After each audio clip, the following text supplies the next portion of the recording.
Dis-nous pasteur.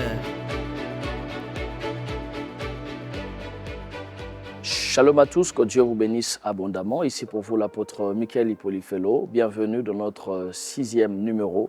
C'est depuis plusieurs jours que nous sommes en train de nous entretenir sur ce grand thème, réussir sa destinée. Avant de commencer, j'aimerais que l'on puisse prier pour recommander ces instants entre les mains de Dieu. Seigneur, nous te bénissons et nous voulons recommander ces moments. Qu'il te plaise de bénir quelqu'un qui nous suit, quelqu'un qui est connecté, que ta parole édifie, transforme et bénit la vie de quelqu'un. Au nom de Jésus, Amen. Donc, nous avions commencé depuis quelques jours à parler sur les voies pour pouvoir réussir sa destinée. Nous avons parlé sur le fait de s'affranchir du passé, nous avons parlé de la guérison de l'âme, nous avons parlé de la créativité, de l'entrepreneuriat, nous avons parlé de la délivrance de famille et bien d'autres sujets. Et aujourd'hui, nous allons aborder un sujet qui, j'ose croire, bénira la vie de plus d'une personne, parce que réussir sa destinée, il est important de savoir que tout le monde n'est pas appelé à réussir sa destinée en étant seul. Donc il y a plusieurs qui sont appelés à réussir leur destinée en bâtissant une famille. Et le sous-thème que je nous propose aujourd'hui, c'est bâtir une famille prophétique pour réussir sa destinée. Je veux nous inviter à lire un texte que nous connaissons tous. Nous sommes dans le livre de Genèse de 18. C'est Dieu qui parle dans les Saintes Écritures. La Bible déclare, Genèse 2, 18, la Bible déclare, le Seigneur Dieu s'est dit, pour l'homme, il n'est pas bon d'être seul. Je veux lui faire une aide qui lui convienne parfaitement. J'aime cette version.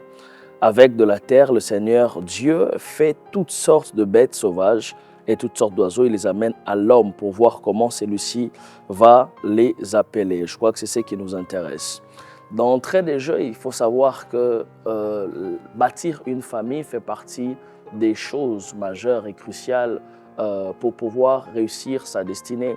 Et dans ce texte que nous venons de lire, c'est Dieu qui parle. La Bible déclare que le Seigneur crée la nature, donc du 1er au 6e jour, il décide de créer l'homme et il a vu qu'il n'était pas bon pour l'homme d'être seul afin de pouvoir porter la mission, porter le fardeau, porter la vision. Il a dit, je veux lui faire une aide semblable. Dieu, est-ce qu'il n'aurait pas pu laisser à l'homme, parce que juste après, le texte après, la Bible déclare que Dieu demande à l'homme de nommer les animaux. Pourquoi Dieu n'a pas laissé à l'homme lui-même de pouvoir choisir ou de pouvoir créer la femme? Parce que Dieu savait et Dieu tenait à ce que l'homme ne choue pas dans ce domaine. À cause de l'importance de l'appel, à cause de l'importance du fardeau, à cause de tout ce que Dieu avait donné à l'homme, le Seigneur est lui-même intervenu afin de soutenir l'homme à bâtir une famille. Je suis en train de faire une première déclaration pour quelqu'un, que Dieu te fasse grâce, que Dieu t'assiste, comme ce fut le cas pour Adam, pour bâtir une famille prophétique. Et ce message aura deux aspects. Dans un premier temps, un aspect préventif parce qu'elle va venir nous prévenir sur ce qu'il faut pour bâtir une famille prophétique, mais aussi curatif pour nous aider à comprendre c'est quoi une famille prophétique et pourquoi pas à poursuivre, à bâtir une famille prophétique. Depuis la nuit de temps, Dieu accorde une importance majeure sur la question de famille. D'ailleurs, le premier miracle de Jésus a été dans un contexte familial où une famille devait être bâtie. On parle ici du mariage de Cana et Jésus fait un miracle pour sauver l'honneur de cette famille parce que Dieu a toujours l'intention de sauver des familles, de bâtir des familles parce qu'on ne peut pas parler de société sans parler de famille. On ne peut pas parler de destinée sans parler de famille. On ne peut pas parler de développement sans parler de famille. Et lorsqu'on veut réussir sa destinée, il est très important pour nous de savoir qu'on bâtit une famille selon le modèle de Dieu. Par définition, c'est quoi une famille prophétique? Lorsqu'on parle d'une famille prophétique, c'est une famille qui est bâtie selon le modèle de Dieu. C'est une famille qui est bâtie pour les intérêts de Dieu.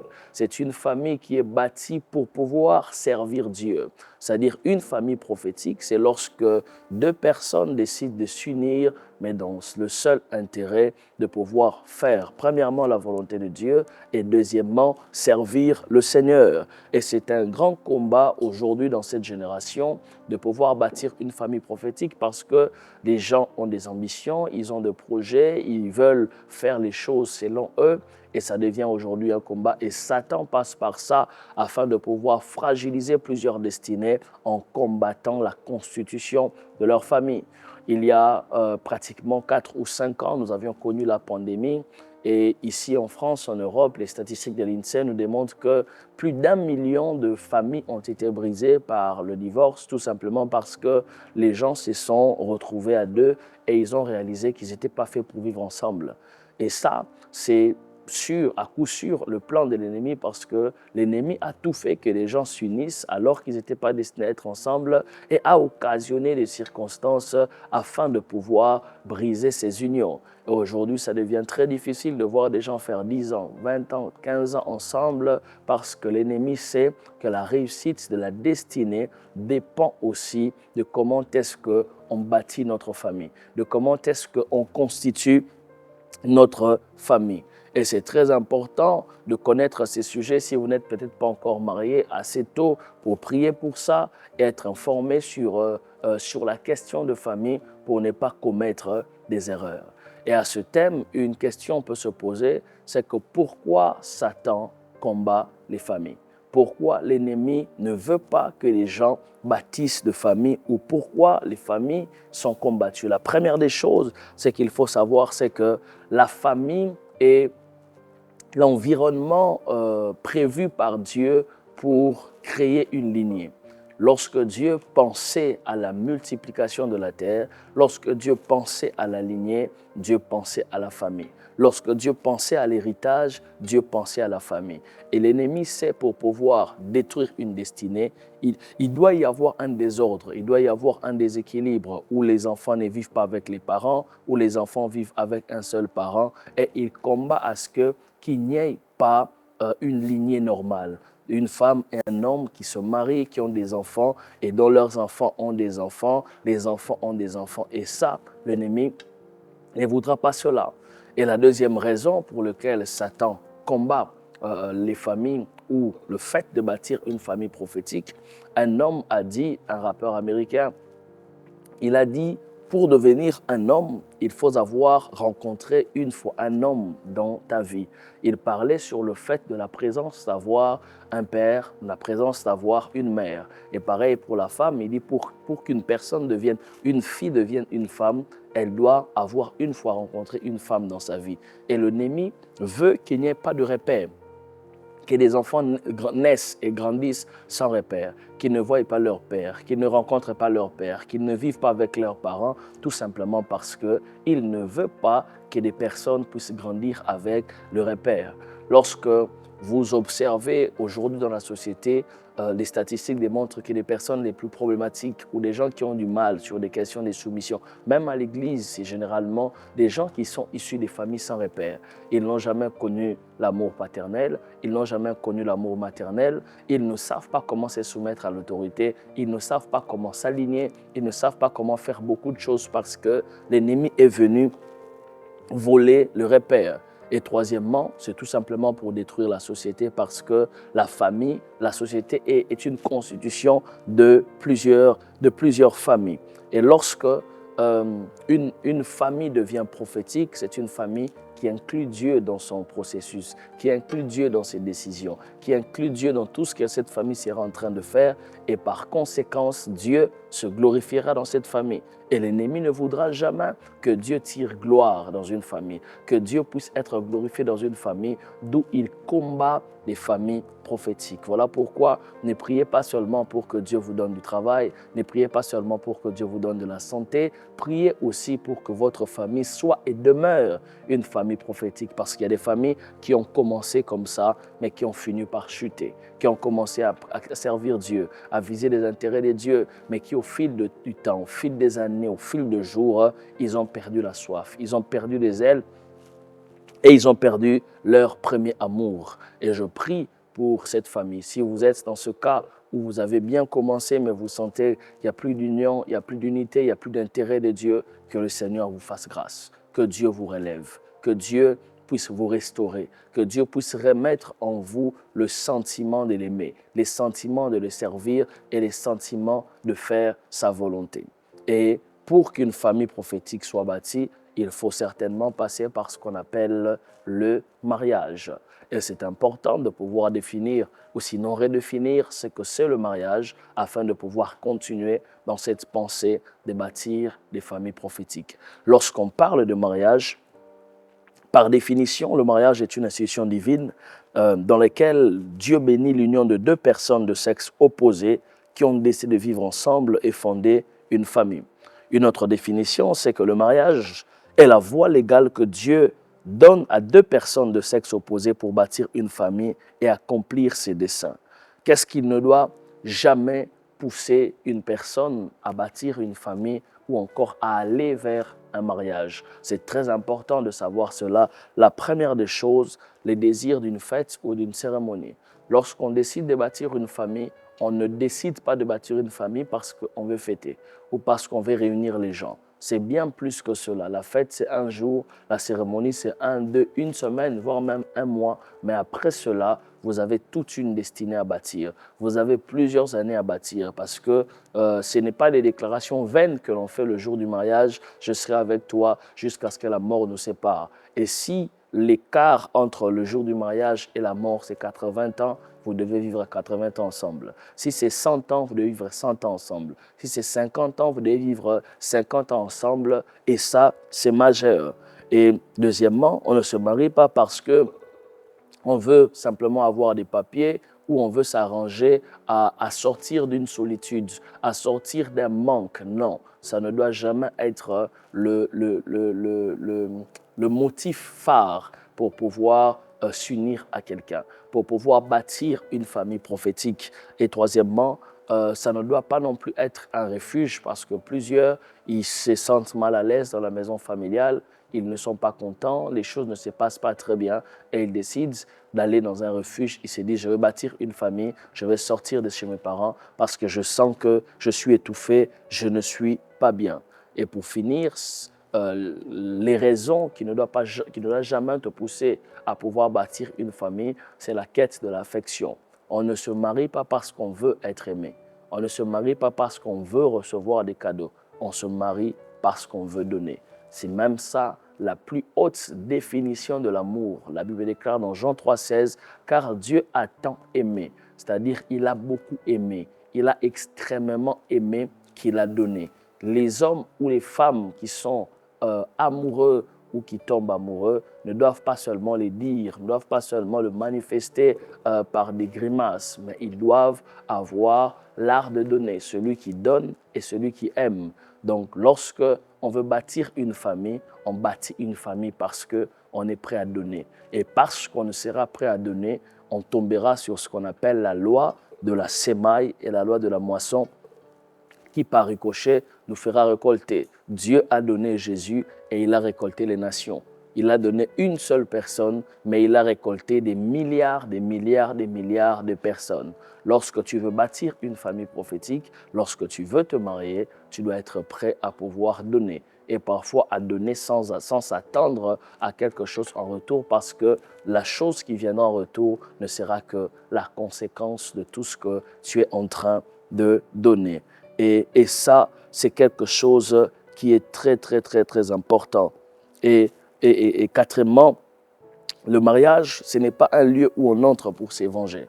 On n'entre pas pour se venger ou on n'entre pas par pression familiale. On ne décide pas d'entrer parce que une meilleure amie était mariée et je décide, bon, moi aussi je veux me marier, ou des amis étaient mariés avant toi, tu veux te venger, ou une ex était mariée, tu dis, bah, je veux moi aussi me marier dans 6 mois, tu seras en train d'aller dans une mauvaise direction. Et non plus parce que tu as la pression familiale. Quand tu te maries, c'est quand les mariages, c'est quand tu nous présentes, ce sont des situations qui peuvent très facilement nous amener à ne jamais bâtir une famille prophétique et à se tromper, à faire des erreurs. Et il y a des erreurs dans la vie qu'il faut, si on peut l'éviter, il faut l'éviter parce que ça coûte très cher. Et il faut que vous puissiez savoir qu'il y a 3 vérités majeures qui vont nous aider tout au long de ce partage à bâtir une famille solide, à bâtir une famille prophétique afin de pouvoir réussir sa destinée. La première vérité, c'est qu'avant de choisir, il faut se connaître soi-même.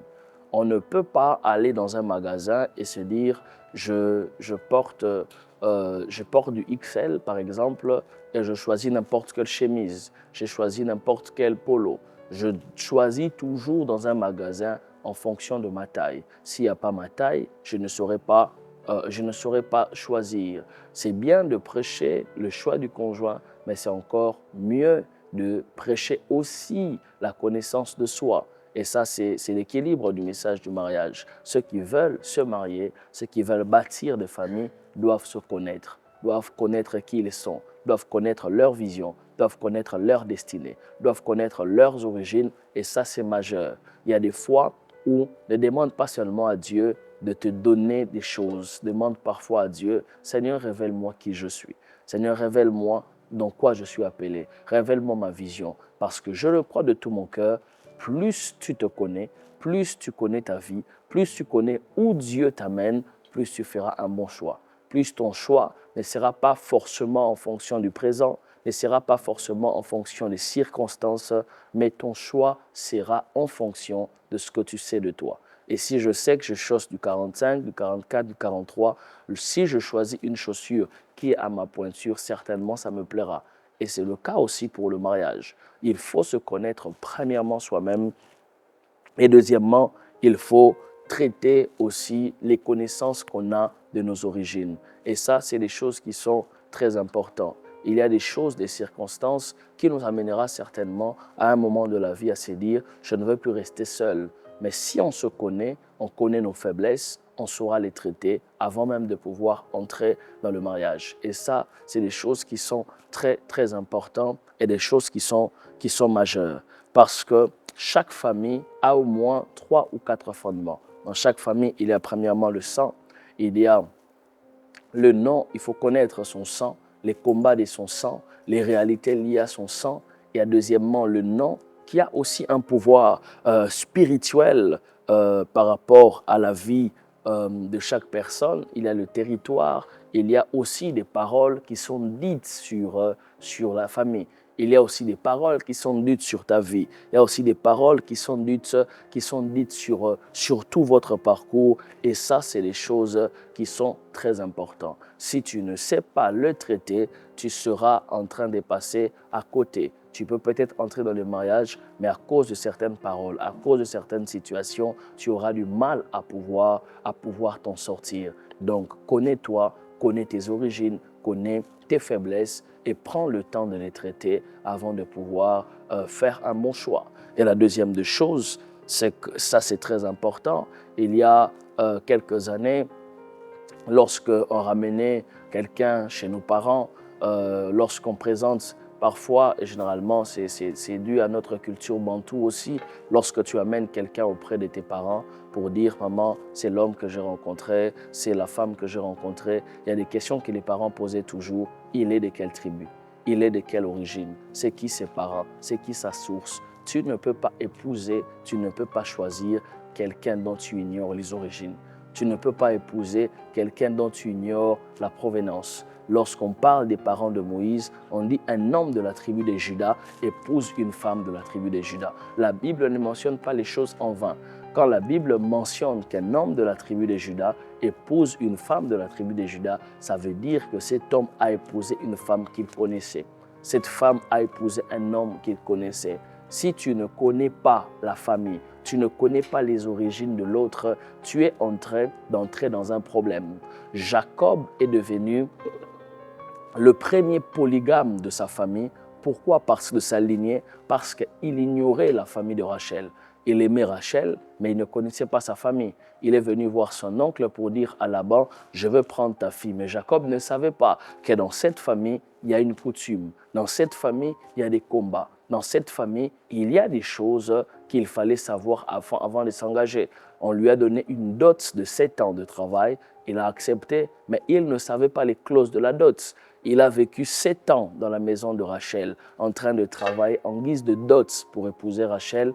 Et la 7e année, on l'apprend qu'en effet, dans cette famille, on n'épouse pas la cadette avant l'aîné. Donc, cette ignorance a fait de lui le premier polygame de sa lignée parce qu'Abraham a eu un enfant avec sa servante, mais il n'avait pas épousé. Isaac, pareil, a été fidèle à sa femme. Et lui, Jacob, il a épousé 2 femmes. Il a peiné pendant 14 ans, tout simplement parce qu'il était ignorant de l'histoire. L'ignorance de l'histoire coûte très cher. L'ignorance de l'histoire te fait perdre du temps. L'ignorance de l'histoire t'amène même à commettre des erreurs irréparables. Jacob s'est retrouvé la même nuit avec la cadette et quelques jours après, quelques années après, il a pris l'aîné, il a eu des enfants avec ces 2 femmes. Quoi qu'il y avait une portée prophétique, chose qui n'est pas notre thème, mais il s'est retrouvé avec 2 femmes alors que ce n'était pas dans son plan initial, juste parce qu'il ignorait l'histoire. Je suis en train de prier pour quelqu'un, que Dieu te révèle l'histoire, que Dieu t'aide à comprendre l'histoire, à savoir l'histoire de l'autre pour ne pas faire des erreurs, à savoir l'histoire de l'autre pour ne pas te tromper, à savoir l'histoire de l'autre pour ne pas entrer dans quelque chose que tu ne devais pas entrer. Jacob s'est retrouvé du jour au lendemain en train de travailler 7 ans encore. Ce n'est pas 7 jours, ce n'est pas 7 semaines, ce n'est pas 7 mois, 7 années. Et en tout, il a fait 14 ans pour épouser la femme de sa destinée. En 14 ans, il aurait pu faire beaucoup de choses. En 14 ans, il aurait pu développer beaucoup de choses, mais tout simplement, il était ignorant de l'histoire. C'est vrai que tu peux être amoureux, c'est vrai que tu peux aimer quelqu'un parce que tu l'as rencontré dans la rue, parce que tu l'as vu sur Internet, parce que le feeling passe, mais au-delà de ça, il y a des vérités que tu dois savoir. Des vérités sur son sang, des vérités sur son nom, des vérités sur les paroles qui ont été dites sur sa vie, sur leur famille, des vérités sur leur territoire, afin de ne pas tomber dans les pièges de l'ennemi.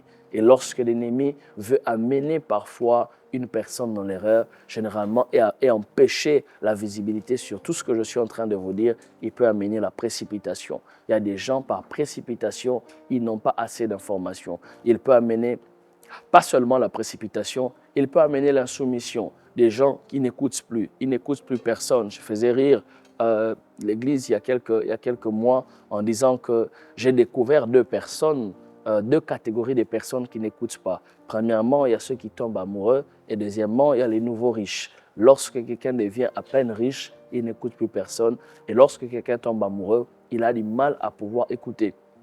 Et ça, c'est un piège. D'où l'importance dans ce processus d'enquête, c'est important d'écouter la voix des parents, d'écouter la voix des hommes spirituels et d'écouter la voix de votre père spirituel sur des questions majeures parce que votre destinée en dépend. Votre avenir en dépend, votre ministère en dépend, vos affaires en dépendent, tout de vous en dépend et vous ne devez pas faire des erreurs. Et la troisième des choses, et la Bible est en train de dire, lorsqu'on parle de David, on dit que David n'a pas bâti. Pourquoi? Parce que David a eu beaucoup de combats dans sa vie. David a mené une vie où il était tout le temps dans des combats. C'est Salomon qui le dit, mon père n'a pas pu bâtir parce qu'il était dans beaucoup de combats. Et si tu ne veux pas entrer dans des combats, prends le temps de connaître l'histoire. Est-ce que je suis ici en train de dire, n'épousez pas dans des familles à problème ou dans, je ne suis pas en train de le dire, mais si vous pouvez faire un choix, facilitez-vous la vie. Si vous pouvez choisir, facilitez-vous la vie et ça, c'est majeur. Et la dernière des choses que j'ai à vous dire par rapport aux vérités majeures pour bâtir une famille solide, c'est que n'investissez pas dans une relation sans s'assurer des compatibilités spirituelles, mais aussi des compatibilités physiques. Lorsque je parle des compatibilités spirituelles, je fais premièrement mention des croyances. N'épouse pas quelqu'un ou ne choisissez pas quelqu'un dont vous n'avez pas la même croyance, dont vous n'avez pas la même vision. Nous ne sommes pas le Saint-Esprit pour convertir les gens, pour toucher le cœur des gens. La Bible dit c'est par l'Esprit que les hommes en parlaient. C'est Dieu qui nous donne le vouloir et le faire. Lorsque tu as la possibilité de choisir, prends le temps d'étudier les croyances. Prends le temps d'étudier la compatibilité. Prends le temps d'étudier tout ce que la personne connaît, sa vie spirituelle, parce que ce sont des choses qui vont déterminer la suite. Ce sont des choses qui vont déterminer jusqu'où vous pouvez bâtir une vie spirituelle solide. En sachant que notre thème, on parle des familles prophétiques parce que les familles prophétiques, ce sont des familles qui incluent Dieu dans leur famille, qui incluent Dieu dans tout ce qu'ils font. Mais quelqu'un avec lequel vous n'avez pas les mêmes croyances, vous n'avez pas la même foi, bien évidemment, il y a des cas d'exception. Nous avons vu des gens qui disent qu'ils ont épousé des non-croyants, ils ont épousé X ou Y, mais ce sont des cas d'exception. Tous ceux qui ont choisi ce chemin n'ont pas eu toujours le même résultat. Et si tu as la possibilité, prends en compte le critère de la compatibilité spirituelle, mais aussi de la compatibilité physique. Quand je parle de la compatibilité physique, je fais notamment allusion de tout ce qui est génotype, de tout ce qui est électrophorèse, de tout ce qui est compatibilité même médicale. Et ça, c'est majeur, c'est très important parce que ça vous évite d'entrer dans des combats, ça vous évite d'entrer dans plusieurs problèmes. Et en prenant compte de toutes ces informations, vous pouvez ainsi bâtir une famille qui entre dans le plan de Dieu, bâtir une famille dont Dieu est fier, bâtir une famille dont le Seigneur pourvoit aussi de ses desseins, pourvoit de sa provision, pourvoit de sa force et de son onction afin de pouvoir être utile sur la terre des hommes. Ma prière va dans 3 directions. La première direction, si vous n'êtes pas encore marié, que Dieu vous fasse grâce à ne pas se tromper. Si vous êtes encore marié, si vous êtes déjà marié, que Dieu vous fasse grâce à pouvoir ne jamais oublier que vous êtes mariés pour une mission. Vous êtes ensemble pour pouvoir bâtir une famille prophétique, pour pouvoir servir au dessein de Dieu. Et la 3e direction de ma prière, peut-être que vous étiez déjà dans ce voie, mais à cause de beaucoup de choses, vous n'êtes plus dans les voies du Seigneur. Vous avez exclu Dieu de votre union. Que Dieu vous fasse grâce de le remettre au centre. Que Dieu vous fasse grâce de l'inviter à nouveau. Que Dieu vous fasse grâce de pouvoir l'inclure à nouveau dans votre foyer, afin que même s'il y avait un chaos au milieu de la nuit, la Bible déclare à Cana, il n'y avait plus de vin. Au milieu de la nuit, il y avait un chaos, mais il est écrit que Jésus aussi était là. La présence de Jésus a sauvé un mariage. Si Jésus est là, un mariage peut être sauvé, une famille peut être sauvée, une union peut être sauvée. Que le Seigneur vous bénisse abondamment, soyez fortifiés et n'oubliez pas qu'il nous reste peu de temps pour bâtir des familles prophétiques et servir au dessein de Dieu. Que Dieu vous bénisse, faveur et grâce chez vous. À très vite. Dis-nous, pasteur.